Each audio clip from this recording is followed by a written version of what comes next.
Hi student.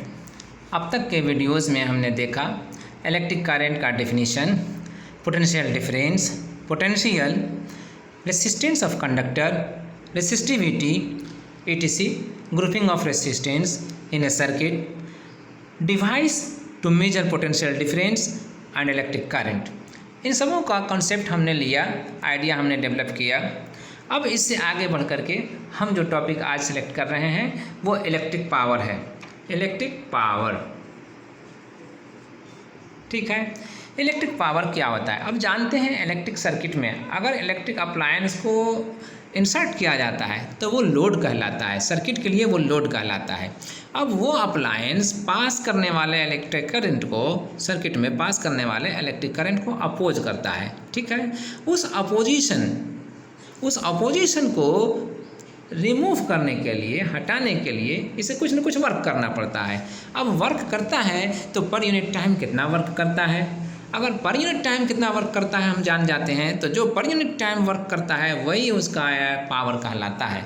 तो इस तरह से हम इसे डिफाइन कर सकते हैं, the work done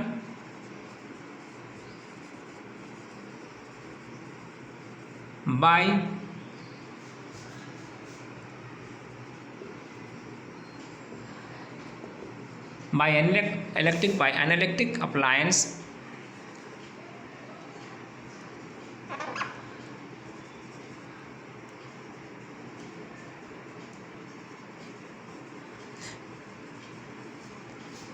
per unit time in an electric circuit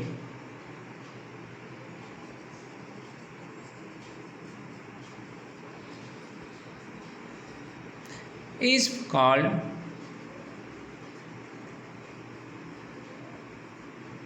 electric power of the device.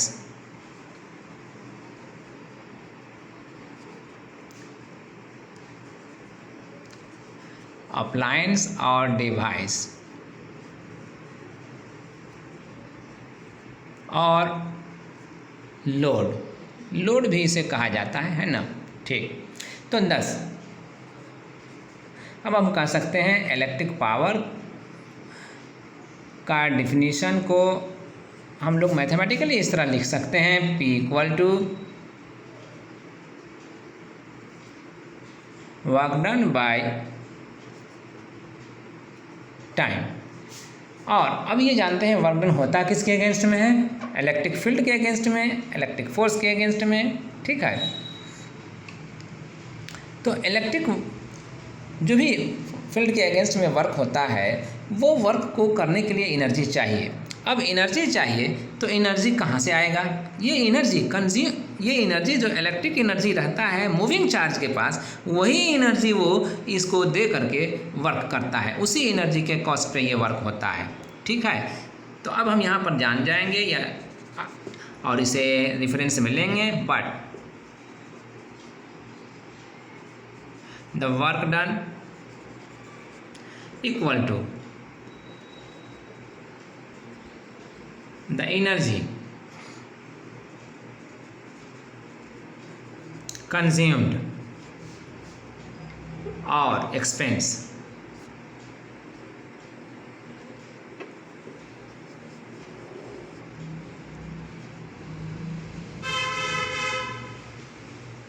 Work done equal to energy consumed और एक्सपेंस, ठीक है। तो देयरफॉर P इक्वल टू, अब आप लिख सकते हैं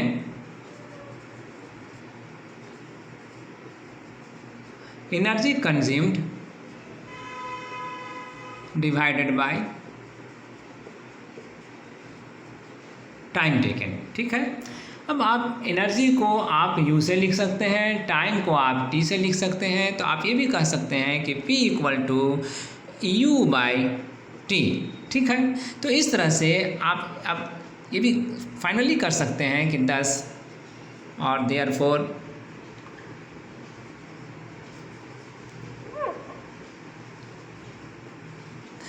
P equal to U by T equal to W by T, ठीक है। अब SI यूनिट इसका क्या होगा, SI यूनिट पावर चाहे जिस तरह का भी हो, लेकिन work done per unit time है तो इस SI यूनिट तो इसी से वर्क और टाइम के रिस्पेक्ट में इसको डिसाइड किया जाएगा। वर्क का ऐसा यूनिट जूल होता है, टाइम का ऐसा यूनिट सेकेंड होता है, तो जूल पर सेकेंड हो जाएगा, जूल पर सेकेंड, है ना। जूल पर सेकेंड को कहा जाता है वाट, ठीक है। वाट को डब्ल्यू से इंडिकेट करते हैं 10।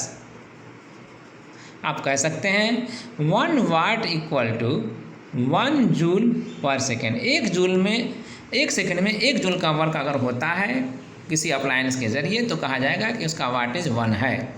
इट्स ओके, तो लेट अस प्रोसीड।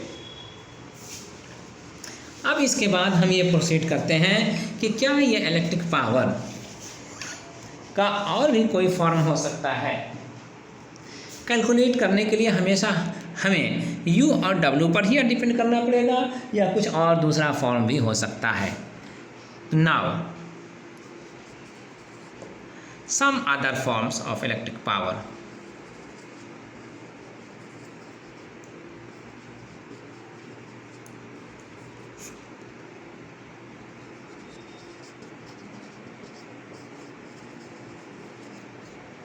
ठीक है, चलिए मान लिया जाए ये आपके पास कंडक्टर है। अब इस कंडक्टर का जो रेसिस्टेंस है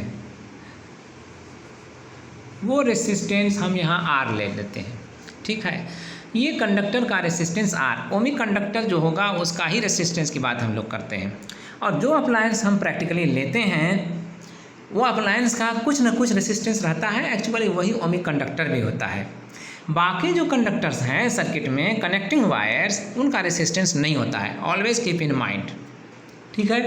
तो अब ये आप कह सकते हैं कि इसको आप ये जो इलेक्ट्रिक बल्ब के तरह का हमने सर्किट डिज़ाइन किया है, ये इलेक्ट्रिक बल्ब का फिगर मान लिया जाए, बल्ब, ठीक है। अब अगर हमको इसे सोर्स से कनेक्ट कर देना है तो सोर्स से कनेक्ट कर दिया। सोर्स से कनेक्ट करते ही जैसे ही इसमें सोर्स से कनेक्ट किया, इसका पीडी कुछ ना कुछ तो होगा ही, है ना। ये अब ये सोर्स सप्लाई करने लगा इलेक्ट्रिक करंट को। जब ये आप सप्लाई करेगा तो ये इलेक्ट्रिक करंट यहाँ आएगा और इस बल्ब के फिलामेंट से होते हुए ये यहाँ पर आएगा और यहाँ आने के बाद फिर यहाँ आएगा और फाइनली यहाँ पर आएगा सोर्स के पास, जो पोटेंशियल लोअर पोटेंशियल होगा। और तब वो फुल पोटेंशियल लोअर पोटेंशियल से हायर पोटेंशियल के तरफ वो अंदर सोर्स के अंदर जाएगा, सोर्स के अंदर, और उसके बाद फिर वो सर्कुलेशन जारी रखेगा, कंटिन्यू रखेगा। यही चीज़ यहाँ इस सर्किट में भी दिया जाएगा। तो ये सर्किट को हम यहाँ से कनेक्ट किए और ये लिए, ठीक है, और ये सोर्स यहाँ लिए, ठीक है। चलिए ये यहाँ लिए और इसको कनेक्ट कर दिया, ठीक है। ये PD हो गया V वोल्ट। अब जैसे ही ये कनेक्ट कर दिया वैसे ही यहाँ से करंट I पास करना शुरू कर दिया थ्रू द रेसिस्टेंस R। ये रेसिस्टेंस R और कुछ नहीं, लोड का रेसिस्टेंस ही, ये लोड रेसिस्टेंस ही है। लोड कहाँ से आया भाई? लोड, वो लोड बल्ब का ही लोड है, जो बल्ब हम यूज़ कर रहे हैं इलेक्ट्रिक अप्लायंस, वही है लोड जी। तो ये लोड का रेसिस्टेंस, बल्ब का रेसिस्टेंस ही लोड रेसिस्टेंस R है, ठीक है। अब हम इस पर क्या आर्गूमेंट करते हैं? हम इस पर आर्गूमेंट ये करते हैं कि जो करंट पास कर रहा है कंडक्टर रेसिस्टेंस R से, तो वो रेसिस्टेंस को ओवरकम करता हुआ पास कर रहा है। आखिर अगर कोई करंट अगर किसी रेसिस्टेंस को ओवरकम करता हुआ पास करेगा, ठीक है, तो वो उसके क्रॉस में एक पोटेंशियल डिफरेंस बनाएगा। ओम्स लॉ हमें ये कॉन्सेप्ट देता है। ओम्स लॉ हमें ये कॉन्सेप्ट देता है कि जो करंट, यहाँ पर करंट आई है, जो करंट किसी कंडक्टर से होकर पास करेगा वो उस कंडक्टर के दोनों पॉइंट के अक्रॉस में एक पोटेंशियल डिफरेंस बनाएगा, और वो पोटेंशियल डिफरेंस दिया जाएगा करंट और उस कंडक्टर के रेसिस्टेंस के प्रोडक्ट से, ठीक है। इतना तो याद ही होगा आपको, तो इसलिए आप लिखेंगे या समझेंगे कि now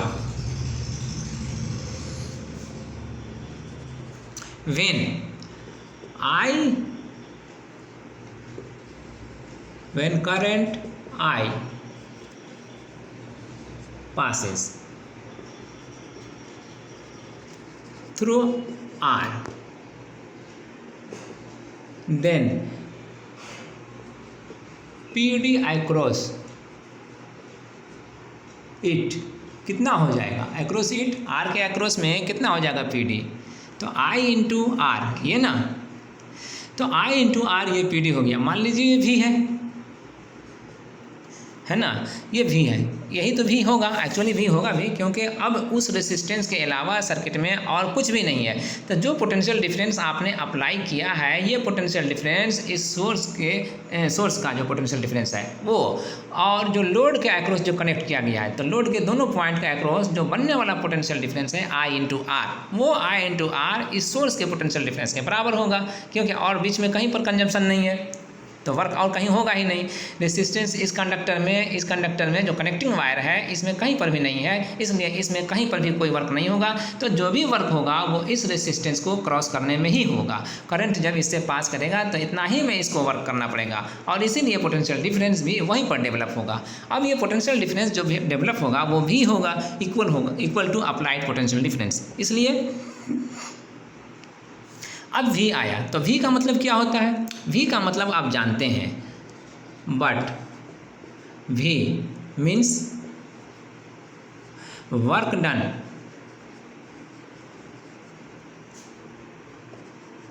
when 1 coulomb of charge पास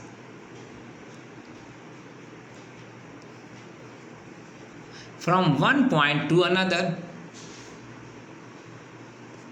है ना, from point 1 two point another यानी पॉइंट 2, ठीक है। तो अब सोचिए 1 कूलम्ब ऑफ चार्ज पास किया, इसका मतलब 1 कूलम्ब ऑफ चार्ज पास किया इसके अक्रॉस में, तब कहीं जाके इसका पोटेंशियल डिफरेंस बना भी। करंट क्या है? इलेक्ट्रिक करंट आई क्या है? 1 यूनिट टाइम में पास करने वाला चार्ज ना, तो 1 यूनिट टाइम में पास करने वाला चार्ज, इसका मतलब ये हुआ कि ये जो भी पोटेंशियल डिफरेंस बना है वो वर्क डन 1 कूलम्ब चार्ज पास किया है तब हुआ है, और वो भी 1 सेकंड में हुआ है। तो इसलिए हम लिखेंगे कि when 1 coulomb of charge pass from point 1 two point 2, ठीक है। तो अब कितने टाइम तक वो पास करते रहा, अब इसका क्या पता, जितना टाइम तक करेगा उतना से हम टी को मल्टीप्लाई कर देंगे, टोटल चार्ज हो जाएगा, यही ना हुआ। चलिए ठीक है, तो ये कॉन्सेप्ट रखा जाएगा।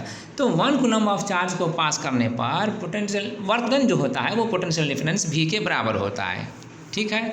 तो इसलिए अगर अगर I coulomb of charge, I coulomb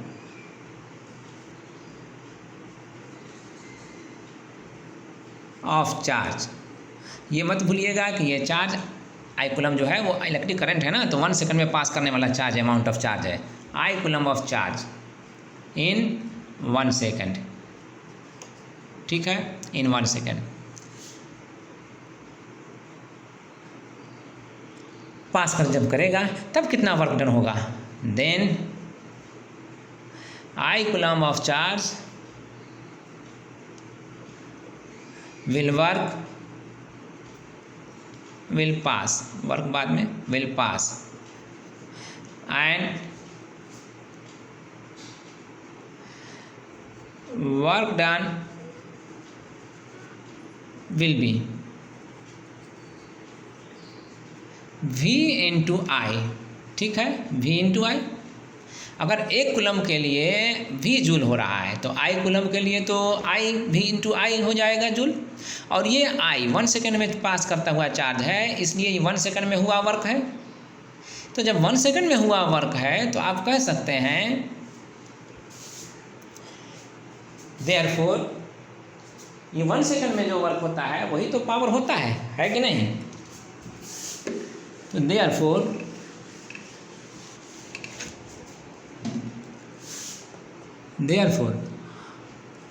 work done in 1 second equal to V into I. तो इसलिए पावर कितना हो जाएगा, इसलिए इलेक्ट्रिक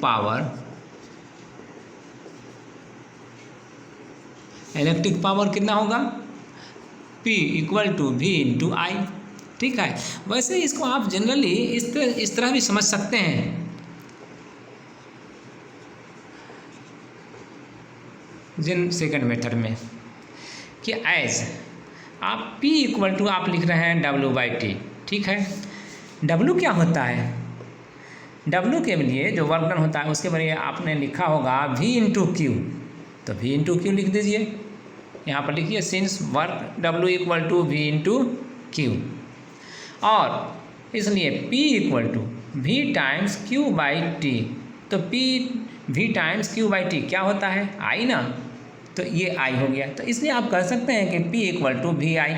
तो आप जो कॉन्सेप्ट समझने आसान हो, आपको समझने में आसान हो वही याद रखना है, लेकिन होगा तो यही P इक्वल टू VI, ठीक है, ये याद रखना है, P इक्वल टू VI।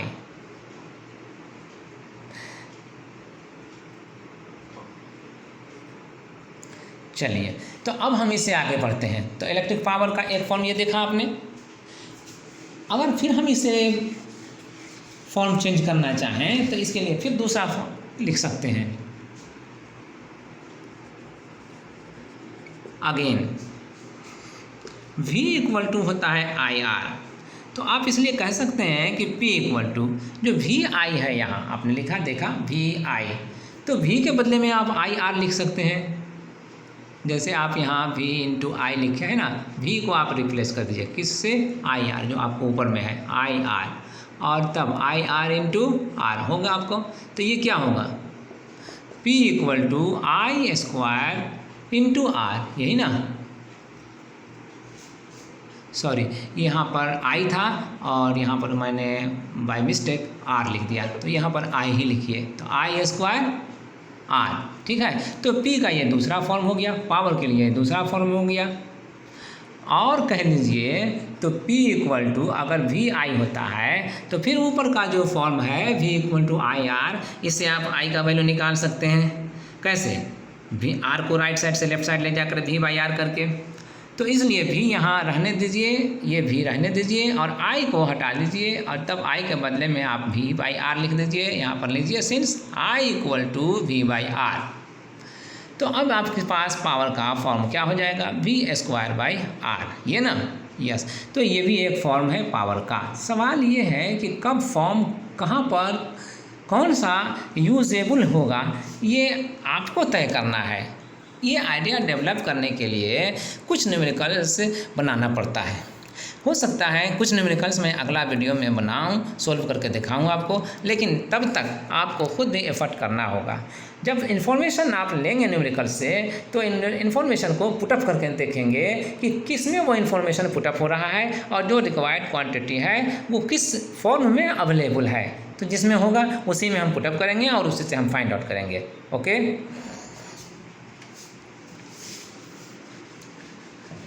अब मान लिया जाए ये पावर है V²/R वर्क हो रहा है, ठीक है। तो ये सब कुछ तो आपने देख लिया। अब यहाँ पर कुछ दो तीन बातें हैं जो मैं मोटा मोटी बता देता हूँ एज ए पॉइंट्स या हेडिंग रिमार्क्स में।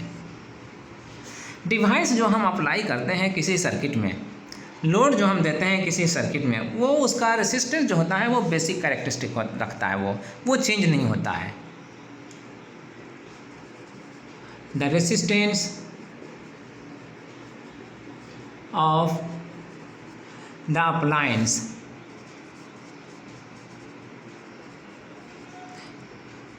used in an electric circuit, ये CKT जो मैं लिख रहा हूँ सर्किट के लिए लिख रहा हूँ, ठीक है, remains fixed और is constant,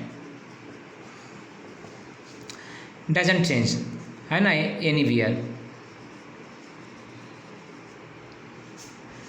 कहीं पर भी चेंज नहीं होता, हमेशा कांस्टेंट रहता है। तो एनीवेयर के बजाय यहाँ पर लिखना चाहिए एवरीवेयर, ठीक है। अब यहाँ पर हमें कहने का मकसद ये था कि मान लीजिए कि किसी अप्लायंस को आप 220 वोल्ट पर अप्लाई कर रहे हैं और उसी अप्लायंस को आप 100 वोल्ट पे अप्लाई कर रहे हैं, तो क्या जितना इलेक्ट्रिक एनर्जी कंज्यूम कर लेगा 220 वोल्ट पर अप्लाई करने से, उतना ही इलेक्ट्रिक एनर्जी कंज्यूम करेगा 110 वोल्ट अप्लाई करने पर? नहीं, इसमें एनर्जी दोनों में सेम नहीं रहेगा। तो फिर बदलेगा तो क्यों बदलेगा? आपका इलेक्ट्रिक एनर्जी में को बदलने वाला कौन सा फैक्टर होगा? रेसिस्टेंस तो मैंने कह दिया कि यहाँ पर फिक्स रहता है। तो इलेक्ट्रिक एनर्जी को बदलने के लिए दो टर्म्स जिम्मेवार है, रिस्पॉन्सिबल है। रेसिस्टेंस तो फिक्स है। एक V equal to I R में देखिएगा, तो V equal to I R में अब जैसा कि आप जान रहे हैं कि V equal to I R होता है, तो R तो फिक्स है। तो अब ये अगर पोटेंशियल बदलेंगे तो नेचुरली I बदल जाएगा, है ना। यस, यही चीज़ होता है। अगर R फिक्स है, हर जगह वही है, तो फिर अगर पोटेंशियल डिफरेंस चेंज कर रहे हैं तो उससे पास करने वाला करंट भी चेंज होगा। जब उससे पास करने वाला करंट चेंज होगा तो पावर भी चेंज होगा। Always remember. Okay, point number 2, ये तो पॉइंट नंबर 1 था, ठीक है। पॉइंट नंबर 2, अब आपको मैं बता दूं कि meaning of 100 watt by 220 volt, किसी अप्लायंस पर ये लिखा रहता है, इसका क्या माने होता है? इसका माने है ये कि ए डिवाइस और ए अप्लायंस और N appliance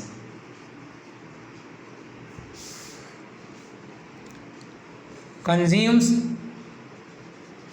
100 joule energy of 100 joule of energy per second, means in 1 second. कब? when PD equal to 220 volt. जी, 220 वोल्ट जब PD रहेगा तब कहीं जा करके वो 1 सेकेंड में 100 जूल एनर्जी कंज्यूम करेगा, ठीक है। अब वहाँ पर अगर 220 वोल्ट नहीं है तो फिर वो 100 जूल ऑफ एनर्जी भी कंज्यूम नहीं करेगा। बस इसको माइंड में फिट कर लीजिए। तीसरी बात मैं ये बताऊंगा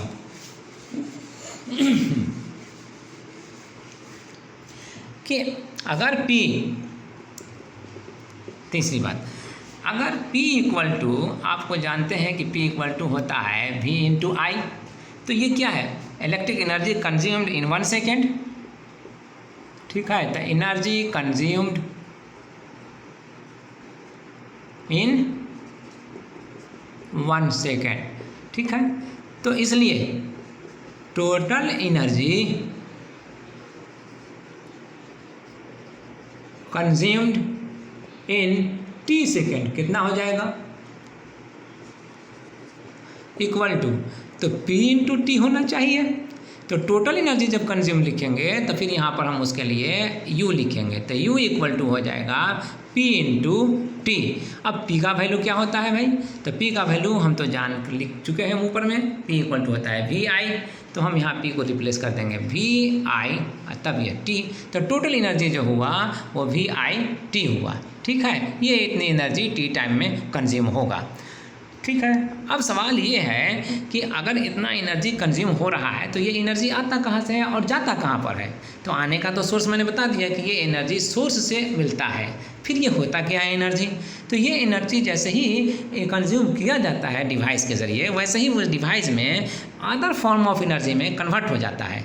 तो अदर फॉर्म ऑफ एनर्जी में कन्वर्ट होता है तो वो अदर फॉर्म ऑफ एनर्जी या तो हीट होता है, या तो फिर लाइट होता है, या अदर फॉर्म ऑफ एनर्जी में साउंड वगैरह हो सकता है, ठीक है। मोस्टली आपको हीट एनर्जी में और लाइट एनर्जी में कन्वर्ट होता है जो अप्लायंस हमारे यहाँ यूज़ होते हैं। जैसे इलेक्ट्रिक आयरन है, इलेक्ट्रिक आयरन मोस्टली एनर्जी को हीट एनर्जी में ही कन्वर्ट करता है। मैक्सिमम, यानी मैक्सिमम क्या, सबका सब एनर्जी उसमें हीट एनर्जी में ही कन्वर्ट होता है। अगर बल्ब हम यूज़ कर रहे हैं तो बल्ब जो है वो थोड़ा हीट भी होता है और लाइट में एनर्जी में कन्वर्ट, तो मैक्सिमम लाइट एनर्जी में कन्वर्ट होता है और थोड़ा सा उसका हीट एनर्जी में कन्वर्सन होता है, ठीक है। तो अब इस अप्लायंस पर डिपेंड करता है कि वो अप्लायंस जो बना हुआ है फॉर व्हाट पर्पस, ठीक है। तो इसलिए चौथे पॉइंट में मैं दे देता हूँ the energy consumed, the energy consumed is converted into other forms of energy like heat, light, etc, ठीक है। जब हीट एनर्जी में टोटल कन्वर्सन होता है तो उसको हीटिंग इफेक्ट कहा जाता है।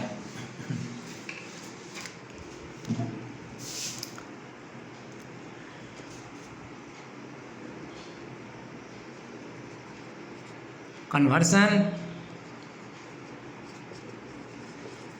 of electric energy into heat energy makes conductor hotter.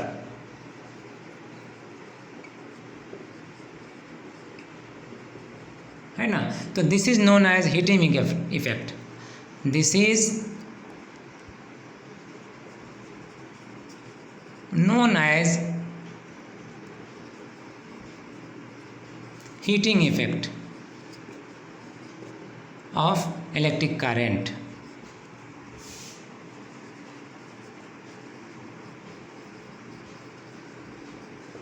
ठीक है, तो इसलिए हीट प्रोड्यूस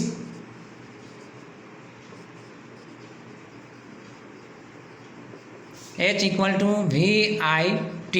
ठीक है, और इसी तरह से जैसे VI को अदर फॉर्म्स में बदलेंगे तो V² या वगैरह में हो जाएगा, तो वो सब आप बदल लेंगे. ठीक है, ये मेन फॉर्म हो गया.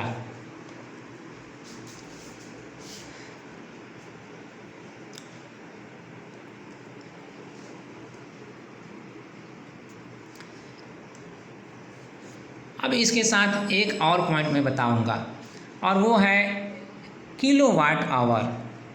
तो चौथा पॉइंट मैं बताऊंगा, electricity board uses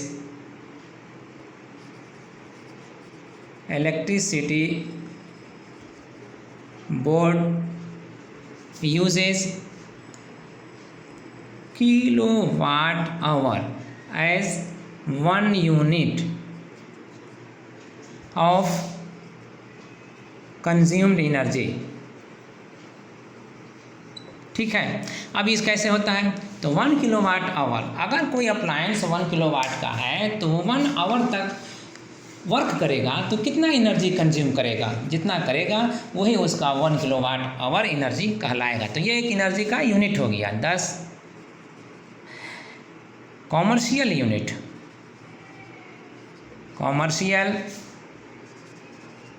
unit of electric energy is kilowatt hour. ठीक है, अब वैल्यू क्या होगा, मैथमेटिकली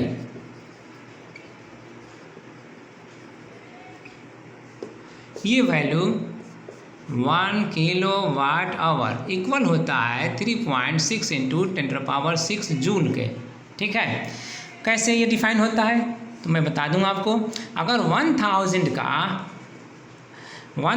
का कोई अप्लायंस है तो इसके माने ये हुआ कि 1000 जूल पर सेकेंड, और 1 आवर का मतलब 60 इंटू 60 सेकेंड. तो ये सेकेंड और ये सेकेंड कैंसिल हो जाएगा, तो इसलिए 1 किलोवाट आवर इक्वल टू क्या हो जाएगा, 36 एंड 10 टू द पावर ऊपर में 30 इसका और 1010 इसका, तो 5. तो 5 यहाँ पर डेसिमल अगर दिया जाए तो उसके बदले में एक 10 यहाँ बढ़ाना पड़ेगा 6, तो ये हो गया 6 जूल. ठीक है, यही है इसका.